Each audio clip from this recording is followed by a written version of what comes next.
Hello बच्चों, let's read the question. If the time period of a 2 meter long simple pendulum यहाँ पे दिया हुआ है is 2 seconds, the acceleration due to gravity at the place where the pendulum is executing SHM is. So हम लोगों को यहाँ पे g का वैल्यू निकालना है and we are given कि एक pendulum है, उसका time period 2 seconds है, वो 2 meter long है. So we have to find the acceleration due to gravity at the place where the pendulum is executing SHM. Okay, so let us see the key concept over here. Key concept यहाँ पे क्या है? Key concept is time period of SHM. Time period of SHM of a pendulum.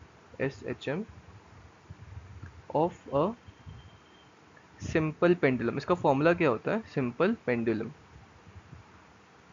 इसका formula होता है this is equal to 2 pi root over L by G. यहाँ पे L है length of the pendulum and G is the acceleration due to gravity. So हम लोग को पूछा है कि अब जी का वैल्यू सब प्लेसेस पे सेम रहेगा नहीं.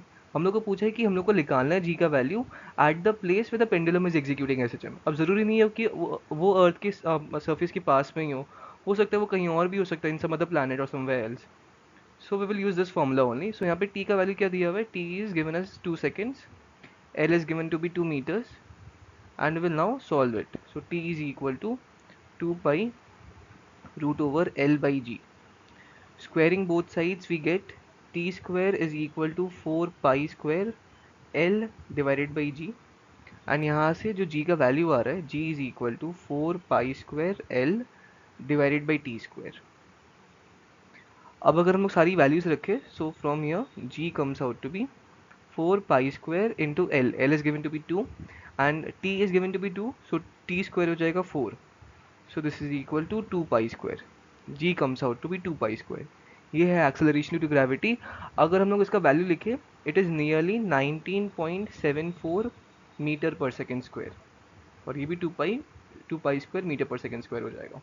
Okay, so from the options, option तो यहाँ पे नहीं है, from we can write the answer as answer g is equal to 19.74 metre per second square और 2 pi square metre per second square.